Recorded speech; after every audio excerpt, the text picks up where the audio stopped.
খাত্তাব রাদিয়াল্লাহু তাআলা বর্ণনা করতে গিয়ে রাসূল সাল্লাল্লাহু আলাইহি ওয়াসাল্লামের চোখের অঝরে পানি বের হয়েছে যে খাত্তাব কি কষ্ট করেছে আর আমরা কি কষ্ট করেছি।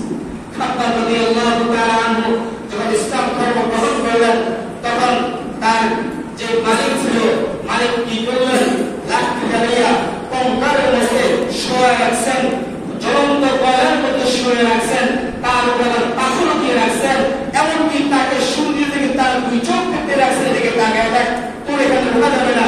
খাত্তাব রাদিয়াল্লাহু তাআলা আনহু যেমন কুষ্ঠরোগী যারা আছে, কুষ্ঠরোগীর কি হয়, চামড়া যেভাবে উঠে যায়, খাত্তাব রাদিয়াল্লাহু তাআলা শরীরের অংশ থেকে চামড়া উঠে গিয়েছিল, পিঠের মধ্যে কোনো চামড়া ছিল না, শুধু হাড্ডি দেখা যেত আর কিছুই ছিল না।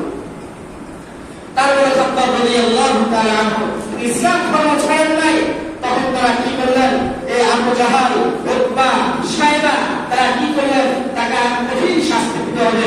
আমাদের দেশের মধ্যে পরোটা বানায়, আমাদের দেশের মধ্যে পরোটা বানায়, পরোটাকে কি বলে, তামা, তামা, তামা, তামা। এই তামার মধ্যে কি করতে, তারা তেল দিয়ে এটাকে উত্তপ্ত গরম করে দিত। উত্তপ্ত গরম করার পর তারা কি করতো, হযরতে খাব্বাব রাদিয়াল্লাহু তাআলাকে মাছ যেভাবে মানুষ ভাজে, খাব্বাব রাদিয়াল্লাহু তাআলাকে এই তাওয়ার মধ্যে শোয়া রাখতো, মাছের মধ্যে তারা ভাবতো। খাব্বাব রাদিয়াল্লাহু তাআলা যখন একটা ছিল লা ইলাহা ইল্লাল্লাহু মুহাম্মাদুর রাসূলুল্লাহ, আল্লাহ আল্লাহ এই শব্দ শোনার কোন শব্দ তার মধ্যে ছিল না। সে বলতেছে আল্লাহ আমাকে সৃষ্টি করেছেন, আল্লাহ গোলামি করবো, তোমাদের কাছে মাথা নত করতে পারবো না। আমি কৃতদাস করতে পারি, আমি গোলাম করতে পারি, কিন্তু তোমাদের গোলাম হবো না, একমাত্র আল্লাহর গোলাম হবো। যদি তোমরা আমাকে মাছের মতন ভেজে, যদি তোমরা আমাকে সাজা করে বলো, আমি তো এখানে শাহাদাত বরণ করি, আমার কিছু যায় আসে না, আমি এখানে শাহাদাত বরণ করতে রাজি আছি।